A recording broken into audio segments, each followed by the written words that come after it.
আসসালামু আলাইকুম। সবাইকে শুভেচ্ছা জানাচ্ছি। মাসুম মাহবুব।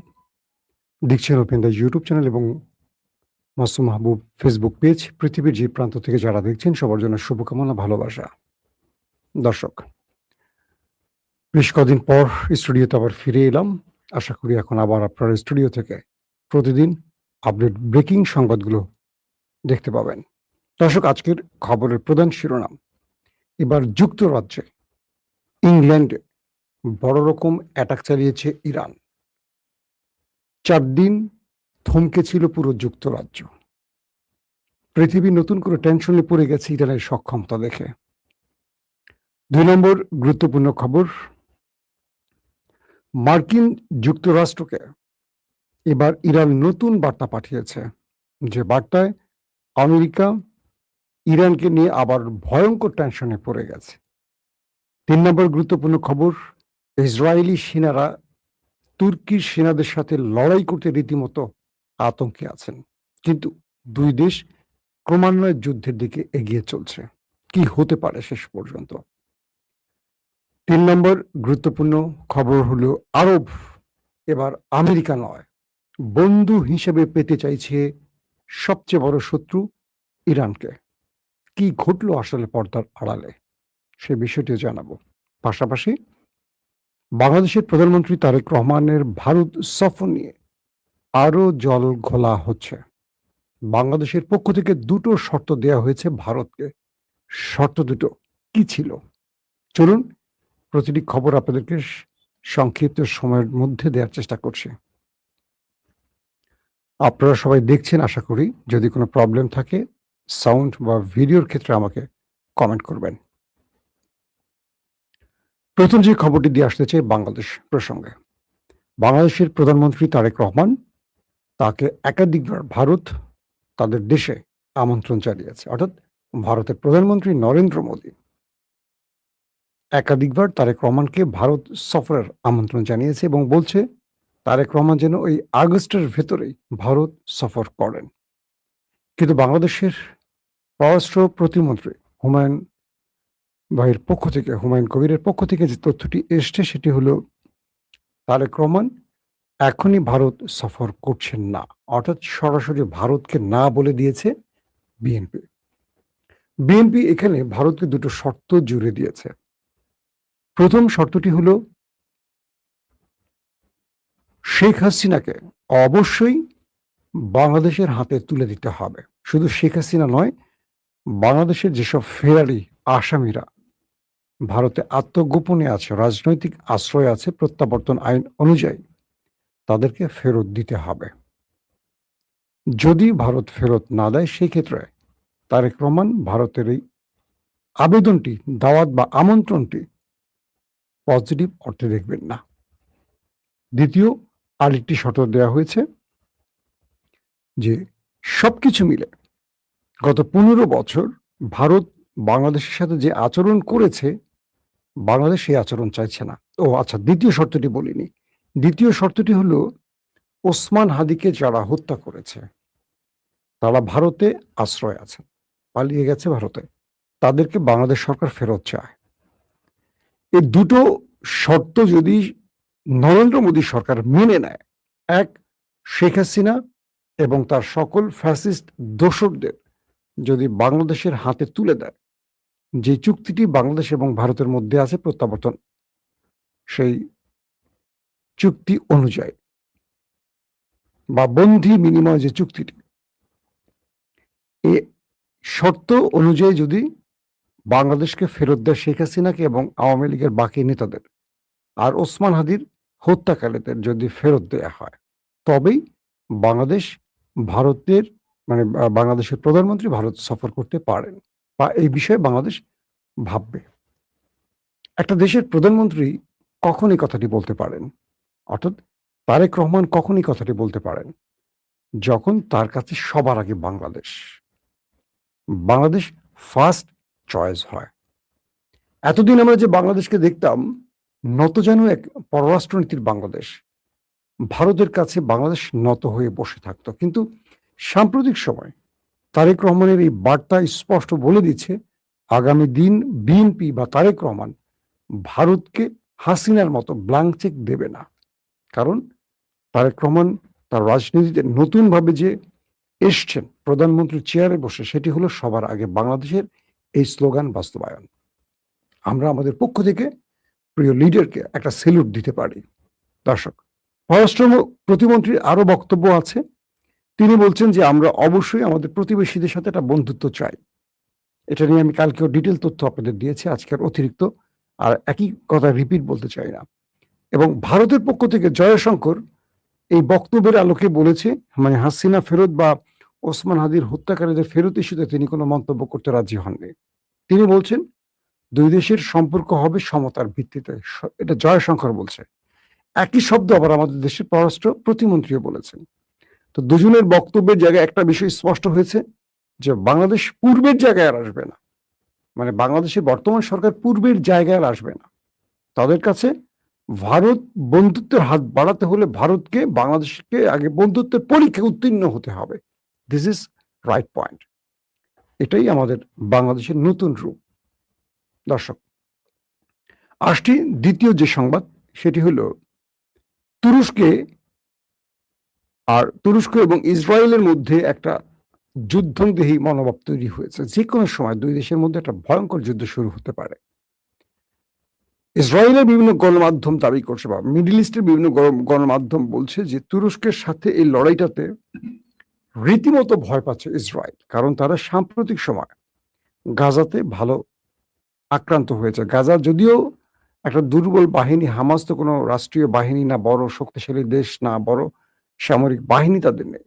গাজায় তারা বিজয় পেলেও গাজার হামাসের হাতে তারা অনেক ক্ষতিগ্রস্ত হয়েছে, এটা সত্য কথা। হামাস তাদের ব্যাপক আকারে সামরিক অস্ত্র, সেনা সদস্যদের ওপারে পাঠিয়েছিল।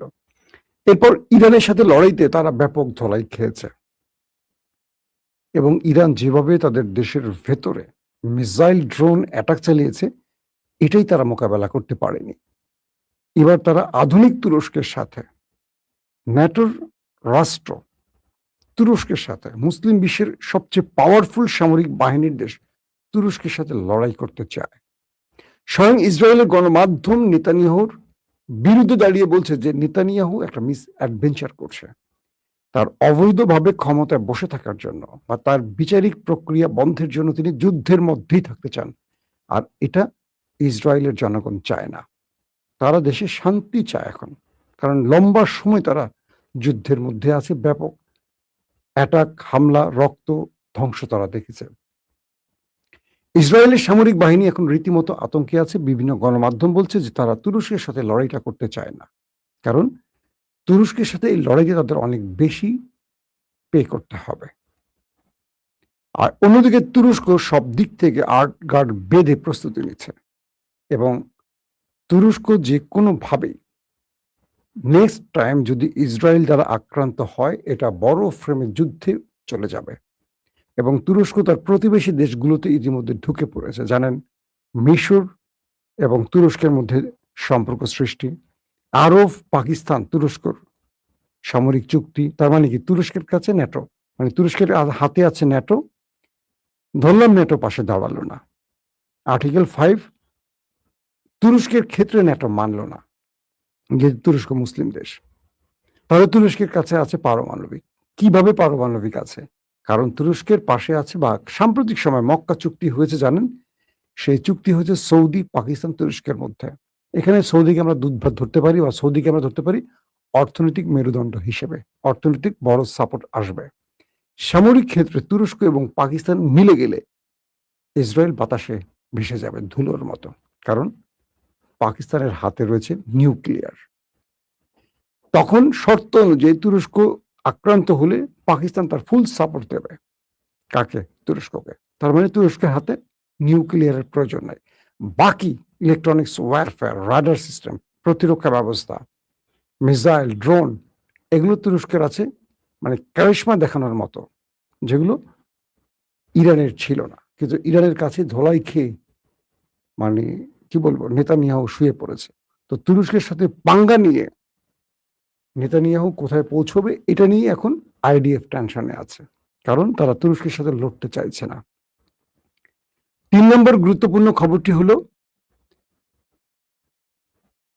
যুক্তরাজ্যের অর্থাৎ ইংল্যান্ডের একটি পাওয়ার প্ল্যান্ট বিদ্যুৎ কেন্দ্রে সাইবার অ্যাটাক চালিয়েছে ইরান এবং 4 দিন ধরে বিদ্যুৎ বন্ধ ছিল সেই পাওয়ার প্ল্যান্টে। কোনো ড্রোন অ্যাটাক না, কোনো মিসাইল অ্যাটাক না, কোনো যুদ্ধ বিমানের মাধ্যমে অ্যাটাক না, স্রেফ হ্যাকাররা ইরানে বসে একটা সাইবার অ্যাটাক চালিয়ে একটা পাওয়ার প্ল্যান্ট বন্ধ করে দিয়েছে। কাদের? পৃথিবীর দ্বিতীয় পাওয়ারফুল সামরিক বাহিনীর দেশ যুক্তরাজ্যের। শুধু তাই নয়, এর মাধ্যমে আরো বার্তা দিয়েছে, তোমরা আমেরিকার হয়ে বা তোমরা ন্যাটো হয়ে যদি ইরানে হামলার কোনো পরিকল্পনা করো, অথবা তোমরা আমেরিকার হয়ে যদি ইরানের নিষেধাজ্ঞাগুলোকে, মানে ইরানের উপর আমেরিকা যে নতুন করে নিষেধাজ্ঞা চাপাচ্ছে, অর্থনৈতিক যুদ্ধ শুরু করছে আমেরিকা ইরানের বিরুদ্ধে, যদি ইউরোপ বা যদি পশ্চিমা দুনিয়ার বাকি মিত্ররা আমেরিকাকে সমর্থন দেয়, ইরান কি করতে পারে সে বার্তাটি ইরান এভাবে দিয়েছে। শুধু বিদ্যুৎ কেন্দ্র নয়, তাদের পানি শোধনাগারকেও সাইবার অ্যাটাকে আক্রান্ত করেছে ইরান। বলা হচ্ছে যে ব্রিটেনের তাবৎ বড় বড় বিশেষজ্ঞরা টেনশনে পড়ে গেছে, পশ্চিমা দুনিয়া টেনশনে পড়ে গেছে, ইউরোপ টেনশনে পড়ে গেছে। তার মাধ্যমে কি ফ্রান্সকে, জার্মানকে, ইতালিকে, আদার্স যত ইউরোপীয় কান্ট্রি আছে সবাইকে ইরান এই বার্তাটি দিয়েছে, তোমার সব ঠিক থাকবে, জাস্ট তোমার পাওয়ার প্ল্যান্ট অফ করে দেব, তোমার পানি শোধনাগার অফ করে দেব, আমার ঘরে বসে মিসাইল ড্রোন ছাড়াই আমি পারবো। আমেরিকা বলছে ইরান সাম্প্রতিক সময় এই যুদ্ধের মধ্যেই বা যুদ্ধের পরবর্তী সময়টিতে তারা প্রযুক্তি খাতে অনেক উন্নতি করেছে। শুধু তাই নয়, তারা সাইবার অ্যাটাকের ক্ষেত্রে তাদের যে প্রযুক্তি বা তাদের যে মেধাবী তরুণরা বড় বড় সাফল্য পেয়েছে, এটা ঈর্ষণীয়। কে বলছে? আমেরিকা। ইরান এই জায়গাটাতে দারুণভাবে তাদের সাকসেস দেখাচ্ছে।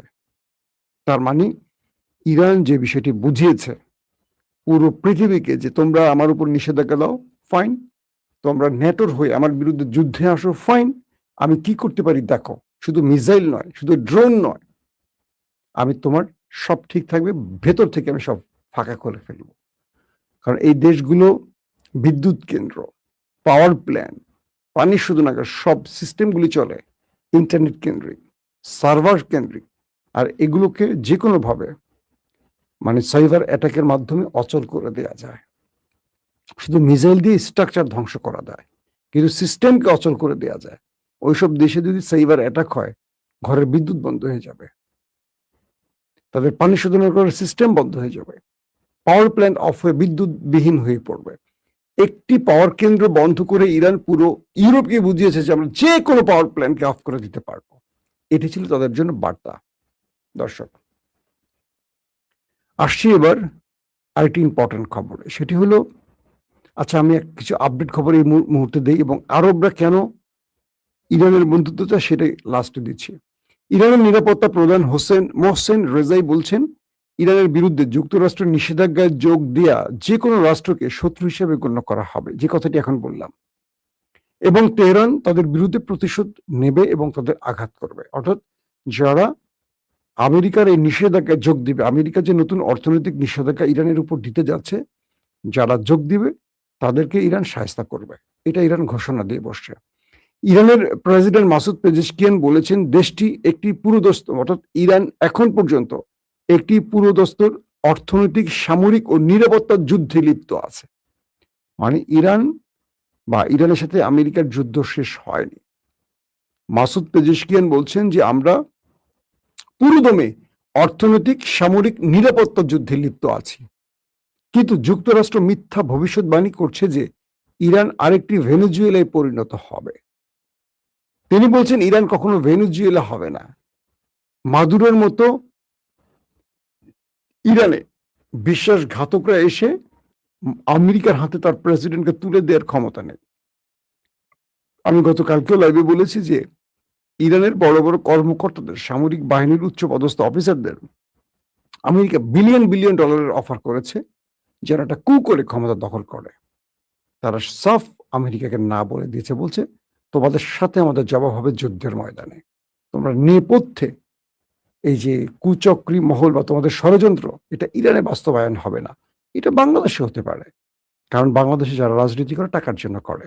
ধরেন বাংলাদেশে উদাহরণ দিয়ে বলি, যারা বিএনপির ভাইরা আহত হবেন, আওয়ামী লীগের ভাইরা আহত হবেন, ধরে নেন বিএনপির চেয়ে আওয়ামী লীগ একটু তুলনামূলক ভালো এই ক্ষেত্রে। কারণ হাসিনাকে সরানোর জন্য অনেক গেম হয়েছে, সফল হয় না। ছাত্র বিপ্লব ছাড়া সফল হয় নাই। কিন্তু বিএনপিকে ধাক্কা দিয়ে সরানো খুব সহজ, কারণ বিএনপির রাজনৈতিক নেতারা অনেক বেশি লোভী, যে কারণে 15.5 বছর হাসিনার ক্ষমতা সরানো যায় না। কারণ কি? হাসিনার কাছে প্রতিদিন হাজিরা দিয়ে মোটা অঙ্কের টাকা পেত তারা। তো বলা হচ্ছে যে যদি কখনো বিএনপির যে কোনো নেতাকে এই অফার করা হয় যে তোমাকে $1 বিলিয়ন দেয়া হবে, তারেক রহমানকে ফাঁসিয়ে দাও, সরিয়ে দাও, মেরে দাও, জিয়াউর রহমানের মতো কিছু ঘটে যাবে বাংলাদেশে। কারণ এই দেশটায় এই দলটা যারা করে, প্রত্যেকে এটার জন্য করে। এটা আপনারা সবাই জানেন, এটা আমার বলা লাগবে না। আমার কথাটা শুনতে খারাপ লাগে, কিন্তু গত 15.5 বছর এই অভিজ্ঞতাটা হয়েছে। বেগম জিয়াকে জেলে নিয়ে গেছে, কাউকে দেখিনি। বাড়ির সামনে বালির ট্রাক, একটা লোককে দেখি নাই। এখন পুরো বাংলাদেশটা বিএনপিময় হয়ে গেছে। পোস্টার আর পোস্টার, সারা দেশ পোস্টার। ওরে কালো চশমা দিয়ে নেতাদের ছবি উল্টে ফেলে এই করে। আর বিরোধী শিবিরে থাকা অবস্থায় নেতাদের একটারও চেহারা দেখি নাই। আমরা সাংবাদিকতা করেছি, আমরা জানি কাদের কাদের দেখা গেছে। আর এখন দেখেন বাংলাদেশে শুধু পোস্টারের রাজনীতি চলে। আরে বাপরে বাপ! কত নেতা বিএনপির কই ছিল তারা? আল্লাহ ভালো জানে। মার্কিন প্রেসিডেন্ট ডোনাল্ড ট্রাম্প তার ট্রুথ সোশ্যাল অ্যাকাউন্টে হরমুজ প্রণালীকে নতুন মার্কিন ভূখণ্ড হিসেবে চিহ্নিত একটি মানচিত্র পুনরায় পোস্ট করেছেন। আবারও তিনি বলছেন হরমুজ প্রণালী হলো আমেরিকার ভূখণ্ড। ট্রাম্পের মাথা গেয়া। এ তো পাবনা হেমায়তপুরে নেওয়া খুব জরুরি। এর একদিন আগে তিনি এই এক সমাবেশে বলছিলেন যে এই প্রণালী আমেরিকার ভূখণ্ড হিসেবে তিনি দেখেন।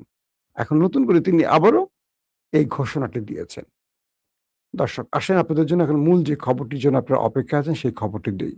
আর অনেকগুলো খবর ছিল, লম্বা করতে চাই না, বড় হয়ে গেছে। সৌদি আরব সহ বাকি আরবগুলো একটা বিষয় বুঝে গেছে যে আমেরিকা তাদের প্রকৃত বন্ধু নয়। ইরান যখন ধোলাই চালিয়েছে, আমেরিকা শুধু ইসরায়েলকে বাঁচাবার চেষ্টা করেছে, কিন্তু আরবকে রক্ষা করতে পারেনি। বরং গালফ কান্ট্রিতে থাকা মার্কিন 20 থেকে 21টি ঘাঁটি এখন ধ্বংসস্তূপে পরিণত হয়েছে। যারা নিজেদের ঘাঁটি রক্ষা করতে পারেনি, প্রতিরক্ষা ব্যবস্থা রক্ষা করতে পারেনি, ড্রোন, যুদ্ধ বিমান এবং যাদের রাডার সিস্টেম কিচ্ছু রক্ষা করতে পারেনি, যারা তাদের সেনাবাহিনীকে রক্ষা করতে পারেনি, তারা আরবকে রক্ষা করবে? প্রশ্নবোধক 1। প্রশ্নবোধক 2, আমেরিকা তার প্রতিরক্ষা ব্যবস্থা প্রথম দিকের যুদ্ধে সরিয়ে ইসরায়েলে নিয়ে গেছে ইসরায়েলকে রক্ষায়। যখন ইরান মিসাইলগুলো মারছে, আমেরিকা আরবে বসে বসে আরবকে রক্ষা না, ইসরায়েলের রক্ষায় অ্যান্টি মিসাইলগুলো মারছে, আরবের দেশ ব্যবহার করে, ঘাঁটি ব্যবহার করে।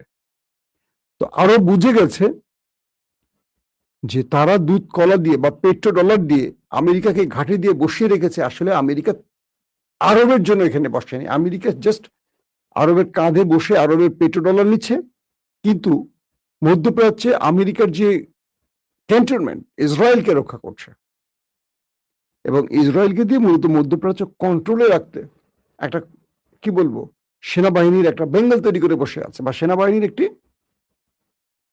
এটা কি বলে শাখা তৈরি করে বসে আছে, যে ইসরায়েল হবে মধ্যপ্রাচ্যে আমেরিকার হাতের ছড়ি। আরব এখন এই বিষয়টি বুঝে, যেটা আজকে ইরানের মিস্টার স্পিকার বাকের গালিবাফ তিনি বলেছেন যে আরবের অনেক দেশ ইরানের সাথে যোগাযোগ করছে ভেতরে, তারা ইরানের সাথে টেকসই একটা সামরিক জোট বা চুক্তি করতে চায়। আরবের অনেক দেশ ইরানকে বলছে যে আমরা তোমাদের সাথে চুক্তি করতে চাই, এবং সেই চুক্তিতে আমরা সামরিক চুক্তি আনবো, অর্থাৎ যেটা তুরস্ক, সৌদি, পাকিস্তান করেছে। কারণ তারা বুঝে গেছে প্রকৃত বন্ধু আমেরিকা নয়, আমেরিকা জাস্ট ইসরায়েলকে রক্ষায় আরবে এসে বসে আছে, কিন্তু বেতন ভাতা নিচ্ছে আরবের কাছ থেকে। এখন যে বিষয়টি তৈরি হলো, আরব এখন ইরানের বন্ধুত্ব চায়, এই সুযোগটি এখন ইরান কাজে লাগাতে চায়। ইরান যেসব দেশ তাদের সাথে আলোচনায় আসছে তাদেরকে একটা বার্তা দিয়েছে, হটাও আমেরিকা, তোমরা যে ঘাঁটি দিয়েছো আমেরিকাকে বসিয়েছো সরায় দাও, আমি তোমাকে নিরাপত্তা দেব। মধ্যপ্রাচ্যে আমেরিকাকে পেটানোর ক্ষমতা শুধু আমারই আছে। আমেরিকাকে, ইসরায়েলকে ইরানি পারছে পেটাতে, আর কেউ পারে নাই, কোন দেশ পারে নাই, কারণ সে শক্তি সাহস হয় নাই। তোমাদের মেরে যে আমরা তক্তা বানাইলাম, তোমাদের দেশের ভেতরে যে 21টা ঘাঁটি আমি উড়িয়ে দিলাম, ধোলাইখাল বানিয়ে ফেললাম, ভাগাড়ে পরিণত করছি, কাদের? আমেরিকার। কি করতে পারছো? আমি যখন টার্গেট নিয়ে তোমার তেল কূপ উড়িয়ে দিয়েছি, গ্যাস কূপ উড়িয়ে দিয়েছি, তোমার বড় ভবন উড়িয়ে দিয়েছি, পানির শোধনাগার উড়িয়ে দিয়েছি, কিছু করতে পারছো? আমেরিকার প্রতিরক্ষা তোমাকে বাঁচাতে পেরেছে? পারেনি। বিশ্বাসঘাতকতা বন্ধ করো, ইরান বলছে। যদি আমার বন্ধুত্ব চাও, যদি তোমাদের নিরাপত্তায় আমাকে চাও, আমি ইরান তোমাকে সাপোর্ট দিব, সাহায্য করব, বাট হটাও আমেরিকা। আমেরিকা থাকতে পারবে না। আমেরিকা এখন মাইনকা চিপায় পড়ে গেছে। কারণ এখান থেকে আমেরিকা, কারণ তার নিজের ঘাঁটি তো জ্বলে গেছে, আমেরিকা এখন পুরো পৃথিবীর কাছে মোটামুটি লজ্জিত। ইউরোপ বলছে তুমি তো তোমার নিজের ঘাঁটি রক্ষা করতে পারো না, এত লম্বা লম্বা কথা বলো। চীন আবার নতুন করে বার্তা দিচ্ছে আমেরিকাকে যে আমেরিকা নিজের ঘরে নিজেই আগুন জ্বালাইছে, এবং চীন আজকে কি স্টেটমেন্ট দিচ্ছে আরো ভয়ঙ্কর, যে ইরানের উপর যে নিষেধাজ্ঞা দিচ্ছ, এর অধিকাংশ নিষেধাজ্ঞা দিচ্ছ চীনকে সাইজ করার জন্য। আমরা বুঝি, আমেরিকা তুমি মনে রাখো, চীন তোমার কোনো নির্দেশ মানবে না। তোমার এই নিষেধাজ্ঞাকে আমরা টিস্যু পেপারের মতো মূল্যহীন ভাবে ফেলে দিচ্ছি। ইরানের সাথে সম্পর্ক যেমন আছে তার চেয়ে ভালো হবে এখন। যারা আমেরিকার এই নিষেধাজ্ঞা খেলায় প্রবেশ করবে, চীন তাদেরকে শত্রু হিসেবে বিবেচনা করবে, যেটা ইরান বলেছে, এবং সাব জানিয়ে দিয়েছে যে প্রয়োজনে চীন তোমার সাথে অর্থনৈতিক না সামরিক যুদ্ধে নামতে প্রস্তুত। চীন এই টাইপের স্টেটমেন্ট কখনো দেয় না, আজকে দিয়ে বসছে। তার মানে খেলা জমে উঠেছে, এখন দুর্দান্ত খেলা জমে গেছে। একদিকে আরব ইরানের বন্ধুত্ব চায়, চীন সরাসরি ইরানের পক্ষে মাঠে নেমে গেছে। আমেরিকা এখন পর্যন্ত ইউরোপের কোনো সিগন্যাল পাচ্ছে না, কারণ ইউরোপ চিন্তা করছে এক আমেরিকা ইসরায়েল মিলে কিচ্ছু করতে পারে না, যদি আমি এখন ইরানের বিরুদ্ধে যাই তাতে আমার তেল গ্যাস বন্ধ হয়ে যাবে, আমার তেল গ্যাসের প্রধান উৎস তো ওই আরব, কিন্তু আরব তো আমাকে তেল দিতে পারবে না ইরান না চাইলে। বাবুল মান্দাব, হরমুজ তো সব ইরানের কন্ট্রোলে। পুরো খেলার চাবি এখন ইরানের হাতে।